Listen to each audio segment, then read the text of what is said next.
1 second. Oh, We're good. you ready? Call the meeting to order of the Traffic, Bicycle, and Pedestrian Commission of July 18th, 2022. It should be noted that all commissioners are present. Is there a motion to approve the agenda? Make a motion? I'd like to Been amend moved it. and seconded.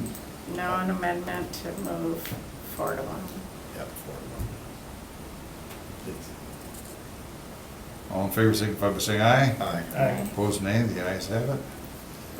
Move to approve the minutes of May 16th. Is there a motion? I'll make the motion.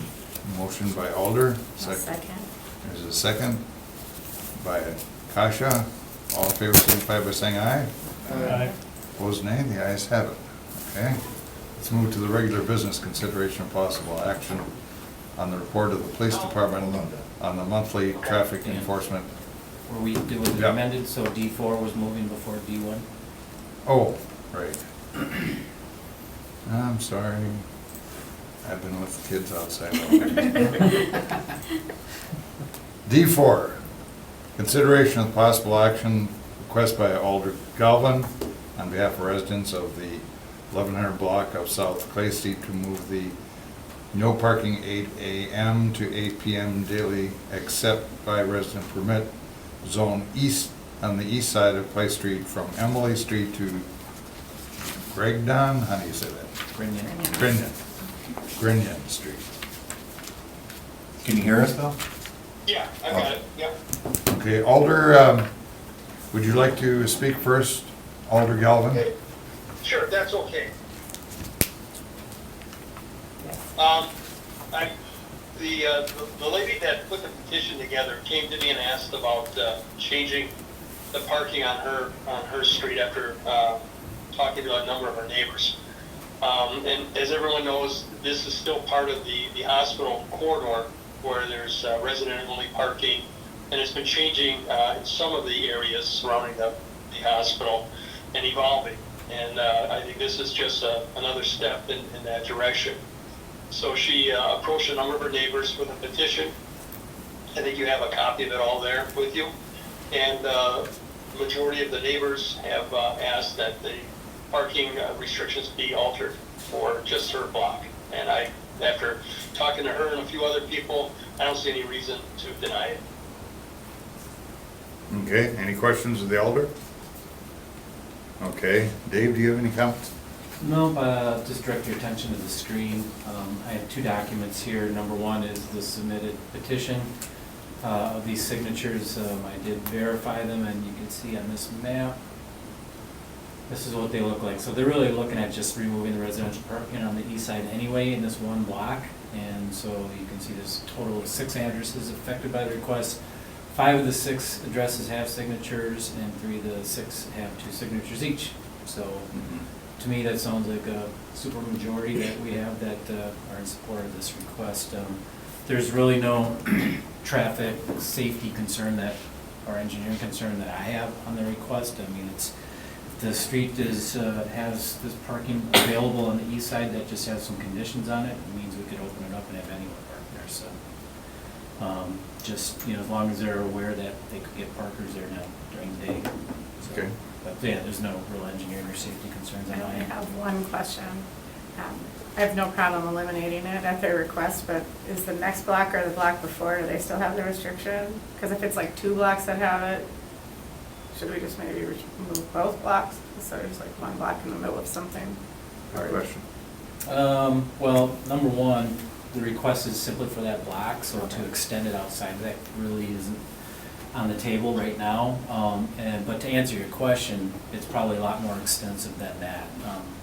These residential zones are all over the place in this Astor neighborhood. Yeah, I live right over there. So I just the wish probability, she's I don't know off the top of my head, but I do know that I'm quite certain that it probably is. Okay. And consecutive blocks thereafter, and east and west of there. Yeah, they're all over the place. Okay. But like the Alder was saying, that there's been areas where by the hospital that they have been removed by request, and that's fine if they don't want the residential permit zone anymore. That's quite fine on our end, as long as they are completely understanding of that they don't have this reserved parking anymore. It goes away. Are you thinking about extending it to other blocks? I just know that I live over there and half the time it's just sitting empty anyway, and I don't know why we're restricting it Yeah, necessarily. Alder's on the phone if you want to ask them, if anybody else. Have you heard from anybody else whether they want to keep that in place or if they care if it stays up? Alder Galvin? Yeah, I had some people that wanted it removed on the other side of Webster, and that ran into one big huge stone wall and didn't progress. But basically, most of the neighborhoods east of Webster Street feel that the residential parking is actually too restrictive, and that it forces them to have anyone that stops by to visit or do work, call in and get permits and things like that. They're much more comfortable with parking on one side of the street, not the other, or just a certain amount of hours that anybody can park without having to worry about getting a ticket. Okay, thank you. Okay, is there a motion to approve the request? I'll make a motion to approve. Okay, there's a motion. Is there a second? One second. And there is a second. All in favor signify by saying aye. Aye. Opposed, nay. The ayes have it. Thank you, Alder Galvin. All right, thank you. I really appreciate your help with this. You bet. Okay, back to number one. Bye, Alder. Consideration of Thank you. possible action on the report of the police department on the monthly traffic enforcement unit traffic safety plan. So there's actually 2 months in there for May and June. Accident-wise, there's only one accident different and number between May and June. So June had one more accident than May. However, the injuries in May were significantly lower than June. The injuries in June were significantly lower than May. And I don't know what necessarily attributed to that, but it is a good sign to see that injuries are down. We'll see how that progresses for July. Enforcement-wise, the number of stops continue to rise. June we had 741, where May we had 627. So there's been a significant increase in traffic stops, which is consistent with the amount of extra traffic patrols we've had, specifically with grant-funded traffic safety for speed enforcement, which started up in June. It goes June through August. Our enforcement areas are kind of the same areas, shifted slightly between the months. With the ones in the July report, some of the notable accidents from history in those locations are the area by Baird at Main Street University. A couple years ago, one of those accidents was somebody rear-ended a city bus. Another accident where somebody was intent of driving, rear-ended another vehicle. The other intersection of Webster that covers sort of between East Walnut and Mason Street. A T-bone accident, somebody ran a red light, motorcycle driving too fast, comes up behind another person, lays it on the side because they're driving too fast. Another inattentive driver rear-ending somebody. In these accidents that I'm mentioning, they're all injury accidents. So in these highlighted areas, it's highlighted based on the concentration of accidents creating injuries within the last 3 years in a time frame of 30 days from when I ran the report. So it would have been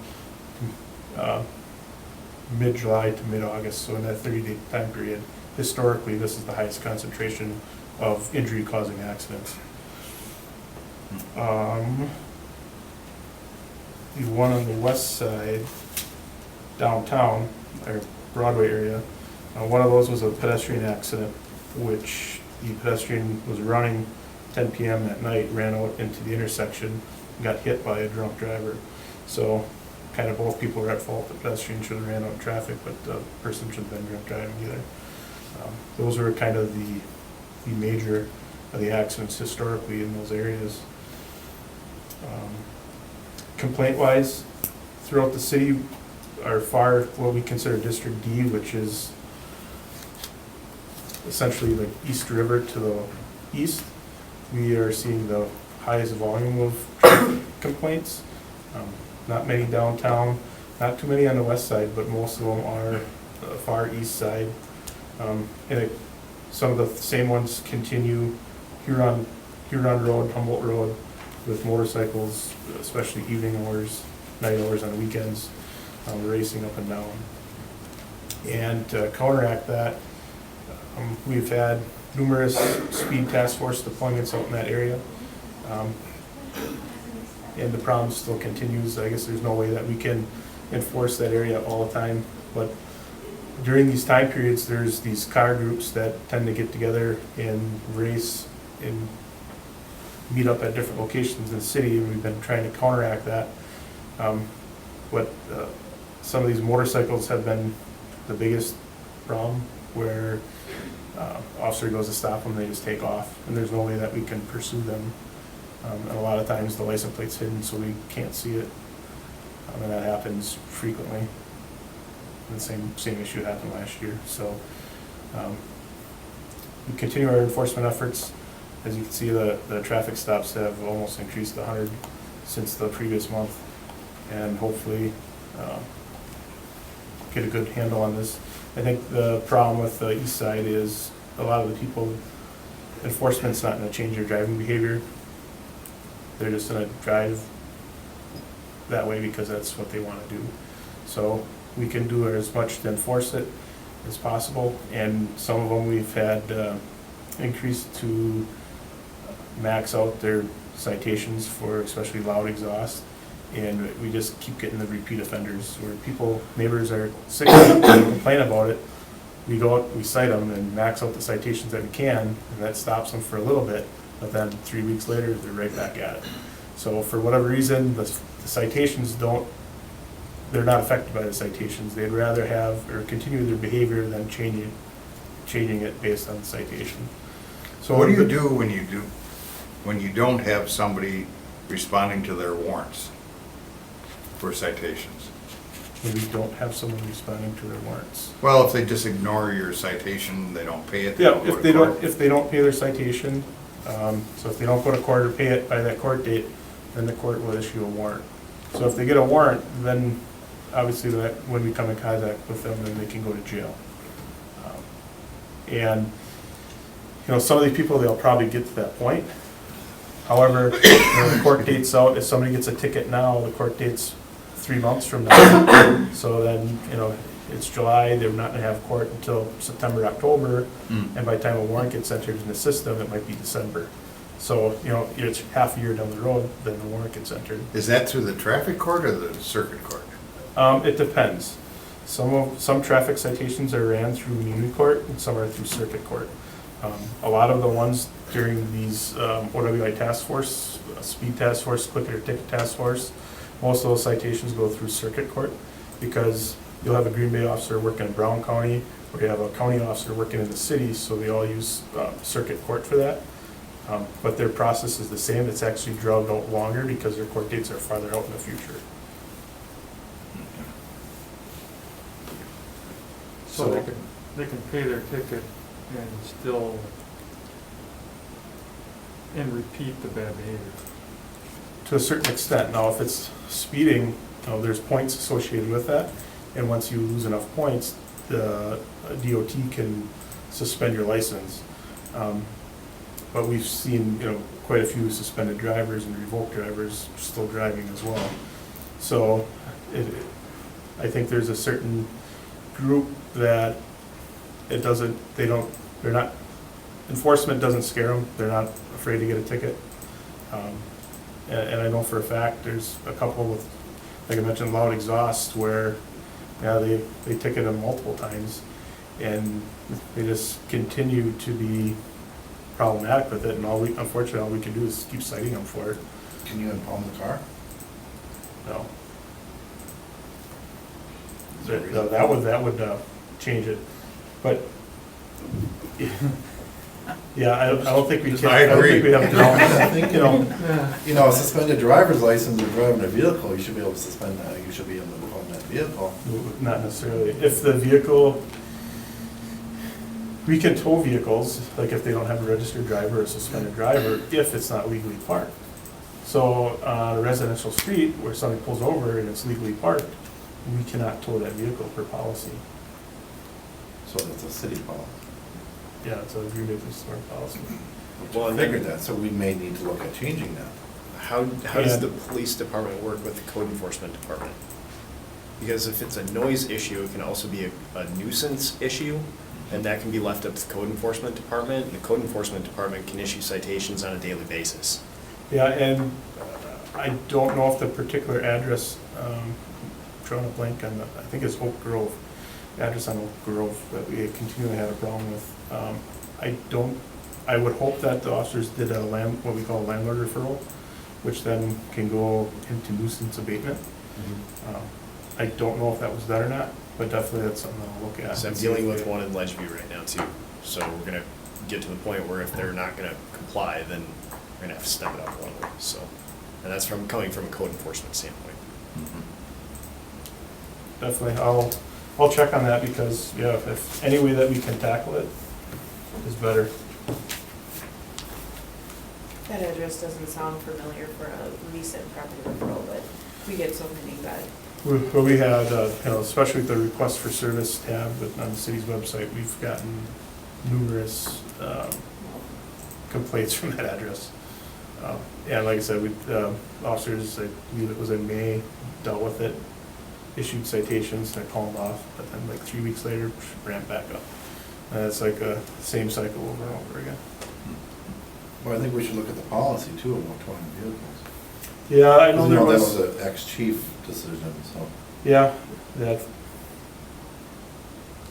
was changed. Yeah. It was a while ago, 5, 6 years ago. We used to have, if it was not a valid driver and nobody could be there or in the vehicle and move it, we could either have them remove it, have somebody get there in a reasonable amount of time, or we could tow it. And then it got changed. I don't know the logistics of changing that, if that would, I think there'd be a large part of the population that'd be upset if we changed it back to the way it used to be. It would be your discretion to use that policy. If you're a repeat offender, yank that vehicle, that'll make them think. Yeah, if we put that in policy. Right now, policy, you can't yank it, so. Correct.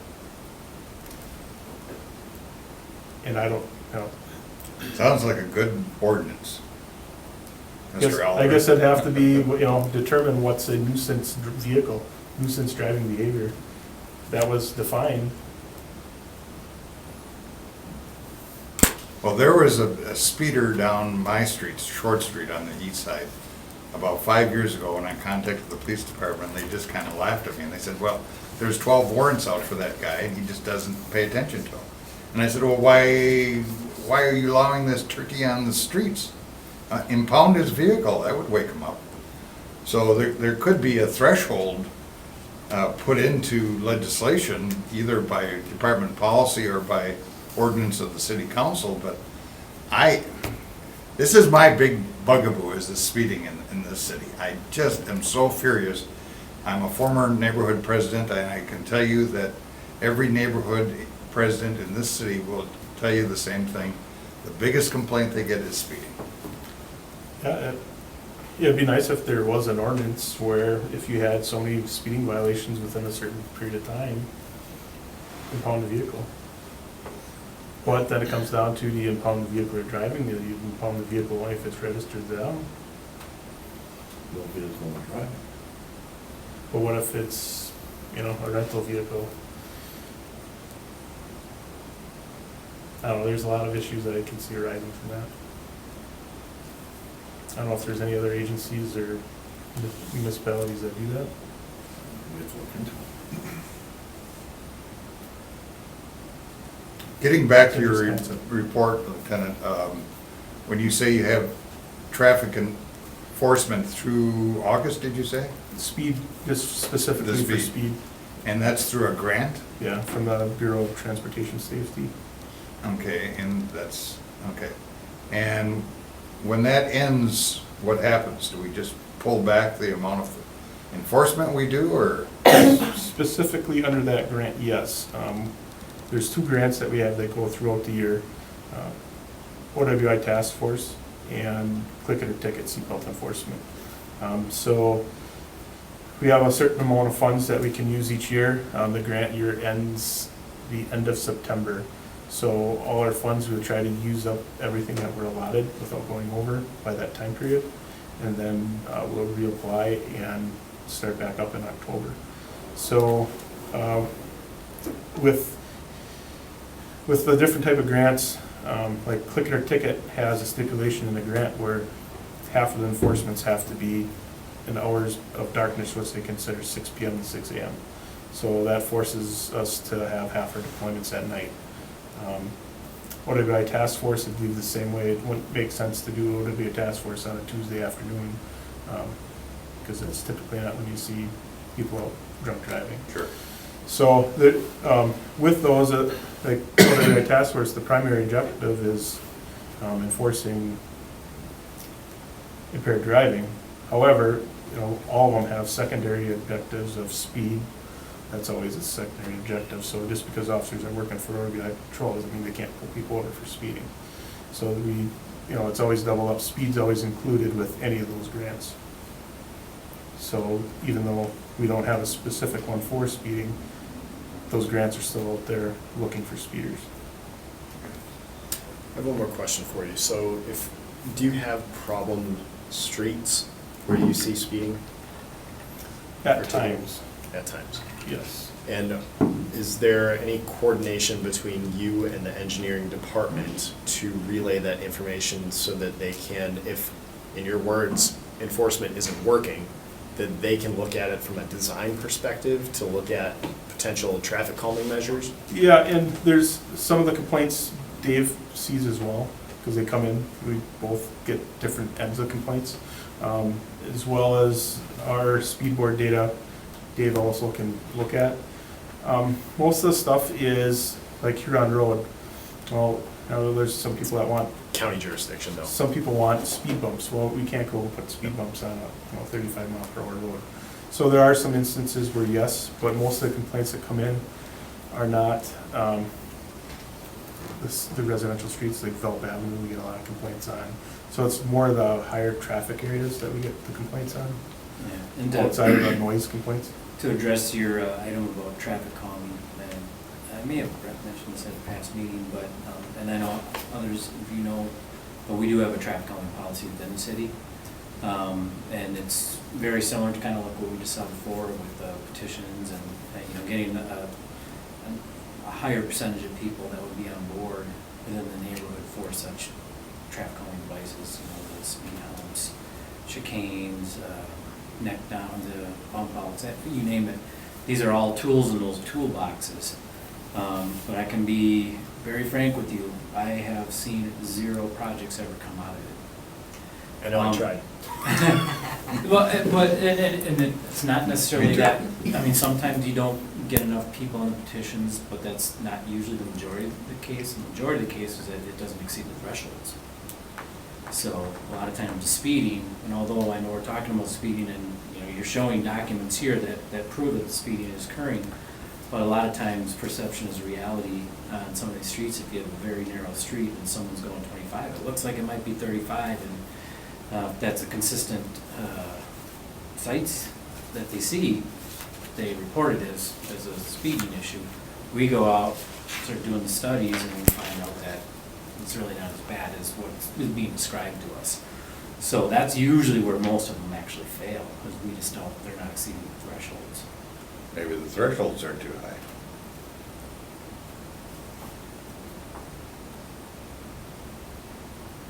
high. They were, I mean, it's all based off of engineering principles, and I don't see how those have really changed. The only thing that I could see that has changed over the years, well, it's 2 things. Number one, the vehicles are getting faster and they're getting louder. and, you know, they're not coming out of the factory louder. It just seems like this is more of a popular thing. I mean, I'm noticing it where I live. I'm sure every one of you sitting around the seat will notice it. People are just doing it. Mike knows, I've even given him a complaint. Right in my neighborhood too. They followed up on that one, so I don't know if that's a continued problem, but I saw him, but he doesn't rev like he does normally, but it's not, it's still loud. He's probably one of those guys that you were just describing. And number two, the designs are changing over time. And that's the thing is that, you know, can we just start doing all these improvement projects with no funding to really do anything with it? Because, yeah, unlike enforcement where they have grants, we don't necessarily. You know, this pot of money that we just go, oh yes, we got a speed problem here, let's rip up the road and narrow it down and apply all these different tools. Where we really see it being more effective is that when we are reconstructing and where we have opportunities to do this, that's when we do it. And it's, you know, no different than kind of like this safe walk and bike.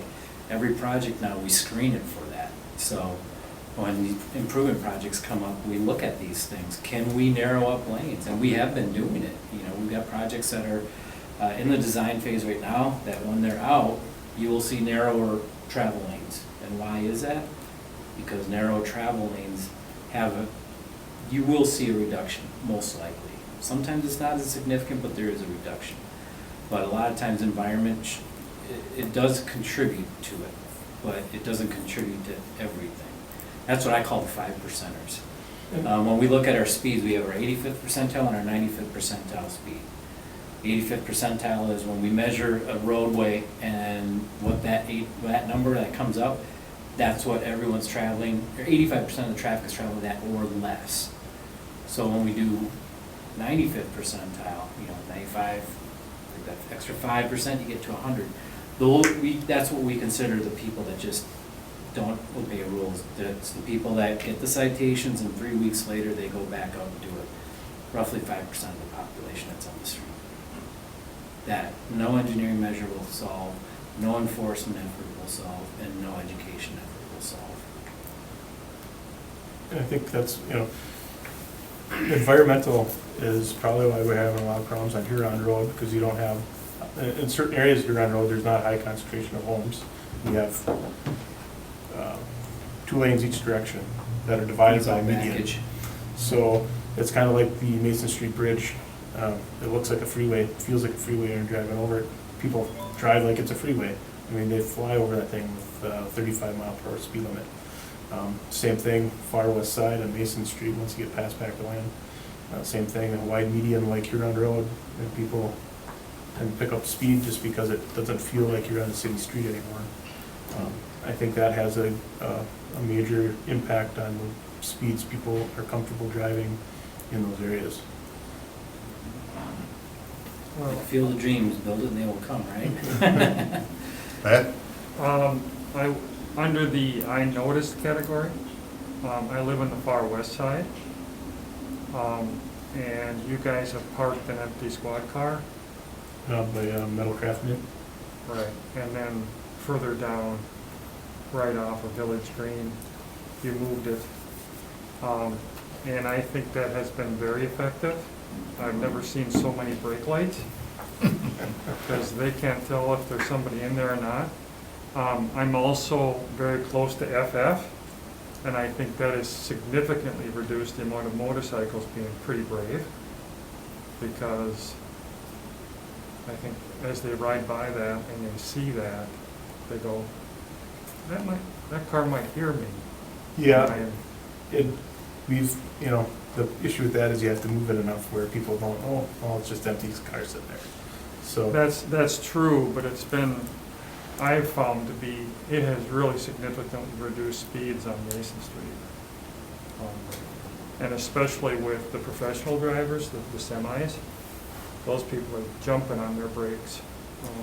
So it's pretty, I think a pretty effective, I mean, yeah, you probably can't leave it there for a week, but it just seems to slow traffic down.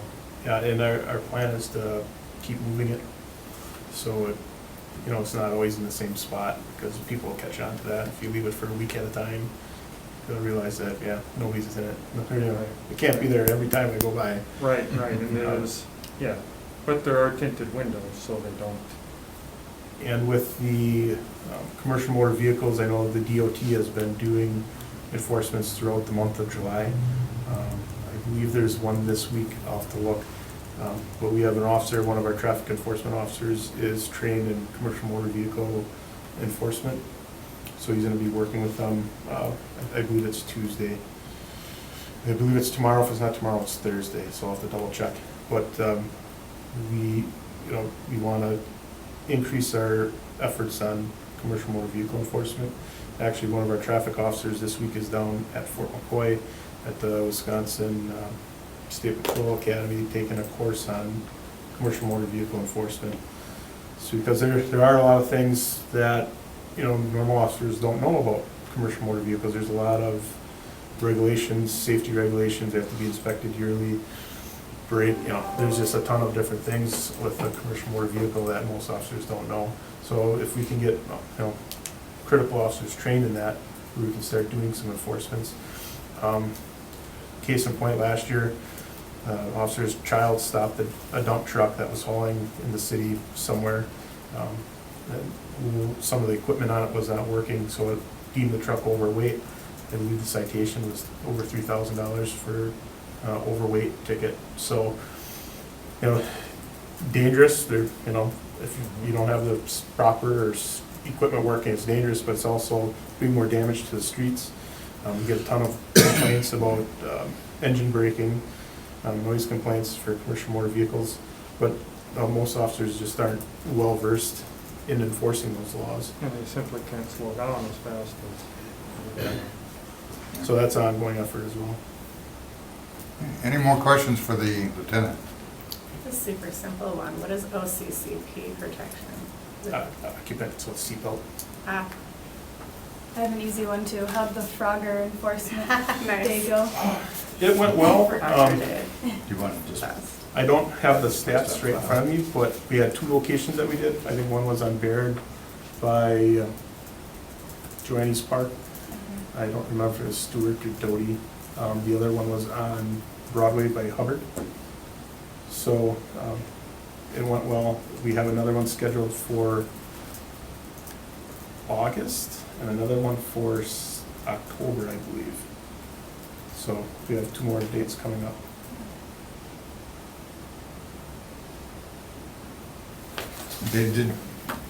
so you covered items 1 and 2? 2 is the fatality. Yeah. Okay.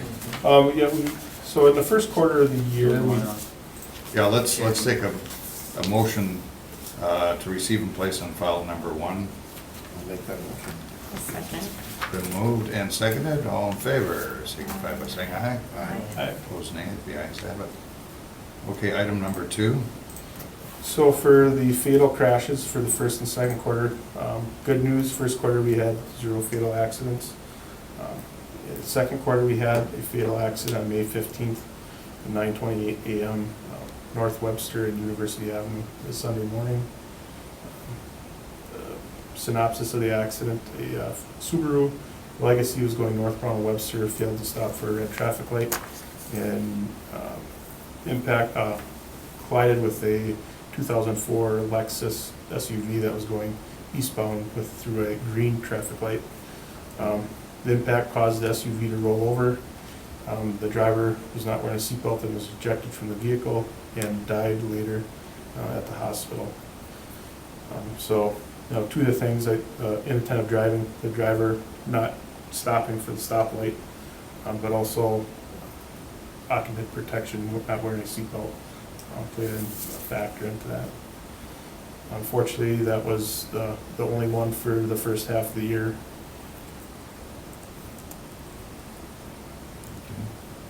Any questions? Okay, is there a motion to receive and place on file? Motion to receive, place on file. Okay, is there a second? I'll second. And there is a second. All in favor, signify by saying aye. Aye. Opposed, nay. The ayes have it. Item number 3, consideration of possible action on the report by the police department and traffic engineer on the 22-23 adult crossing guard locations.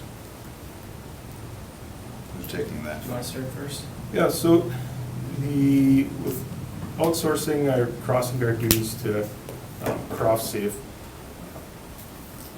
with COVID and the change of how they staff the crossing guard locations, there's been a huge staffing shortage for crossing guards, to the extent where last year between officers on duty working those assignments and overtime to fill the vacancies, the police department paid almost $35,000 in wages to staff unfilled spots, which led to the request to review certain locations that did not have a high volume of children crossing.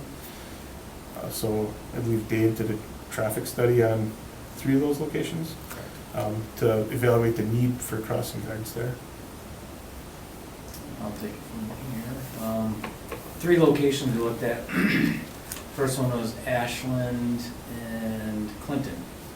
This is one intersection north of the signal at Mason Ashland, and as you can tell here, the numbers that you see highlighted there are what we call our hazard rating that we calculate, and if the number's over 16, then that's when we say that it exceeds the warrant and the guard is needed. So as you can see, I split it into AM and PM, so that top number is AM and then we have PM. So as you can tell, they didn't even hit 12 on this one. Mason and Bellevue is the second location, similar situation. And you'll see, when you look at these vehicles, you might go, oh, those vehicles look low. There's actually some reduction factors that we put into these calculations based off of some existing safety features that already might be in place. Signalized intersections, where you got walk, don't walk indications, medians, items like that. Those would be reduction factors. But anyway, this one, morning is 7.7, and then so as you can see, these are almost half the warrant right here.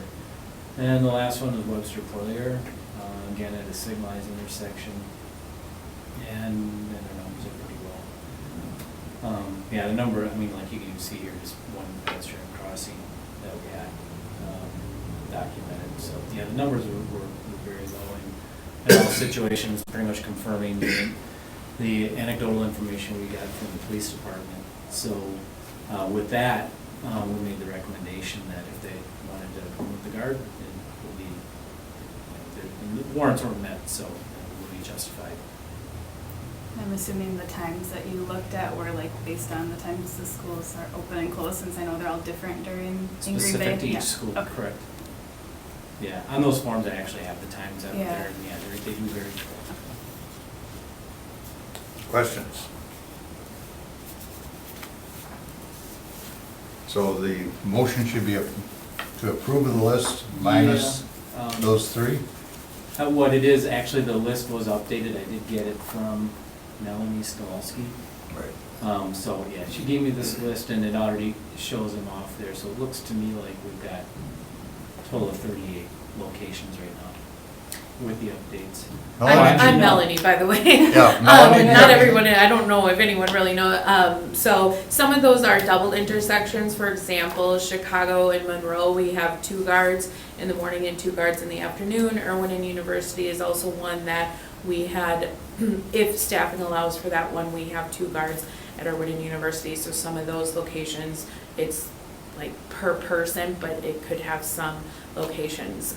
Same thing with Dancing Dunes and West Point, West Point, in the afternoon, a location count would be a second guard for the afternoon if staffing allows. So I think there's technically 35. Right, yeah, actually, I have to made a double check. mistake. I added up all of them on here, but it looked like you still had some of the old locations Oh, on okay. there. So your math is correct, 35. Okay, is there a motion to approve? Motion to approve. Is there a second? I'll second. Nobody wants to remove the crossing guards that are cool. All in favor, signify by saying aye. Aye. Opposed, nay, the ayes have it. Okay, item number 5, consideration of possible action on a request of the fire department to establish no parking reserved fire department zone on the west side of Adams Street from a point 115 feet south of Chicago Street to a point of 60 south of Chicago Street. Yeah. Well, I can tell you that when Chief Litton requested this, he didn't actually request all that. I told him that this is what he needed. He just said, this area over here, you can see on this map where the push pin is located, it's like right on the east side of their building or the west side of Adams Street. There's this area just from basically the intersection right up to their driveway, where they're looking at both business patrons that would be coming in during the day and staff as they come and go from various locations, other fire stations maybe. In that whole area that, you know, they just, as you can tell, they're very site constrained at that location. And so they came to us with this request. But I didn't see When is him- the city gonna burn that building down? I love that though. Fire Station 1? That's ironic. That, you're Fire talking about the station. headquarters, Well, right? that's it, that's their headquarters. Oh, I've been in there, it's horrible. Oh, yeah, it's very tiny. It's Would you like terrible. to buy it, Dan? Huh? Would you like to buy it? No. Cool house. Right. From the Okay. historic registry. Yeah, exactly. Well, I'll gut make a it, motion how to about approve. gut it So- I'll and sell second. it? Aye. We got a second. What was it, there. first, second? First, second. All right. Any of the trials that you All in need? favor, say aye. Aye. Is there a motion to approve of all the terminations? Make a motion to approve all the terminations. Okay, and is there a second? Well, we're anxious to get out of here tonight. All in favor signify by saying aye. Aye. Opposed, nay. The ayes have it. That should be it. Anything else to come before the commission? All right, well, have a great summer, everybody. Keep cool. Motion adjourned. Is there a motion to adjourn? Motion to adjourn. There's a motion. There is a second. All in favor signify by saying aye. Opposed, nay. The ayes have it. You're a very cooperative group tonight. See how quick I was on you on that one? I knew you wanted to get out of here. And it Okay, wasn't me that talked on it. that's right. That did it. I- We went to ask a bunch of questions. I was being nice. Yes. Thank you, Dave. You bet. Okay. Keep cool, everyone. It's nasty out Dave, is there. that off?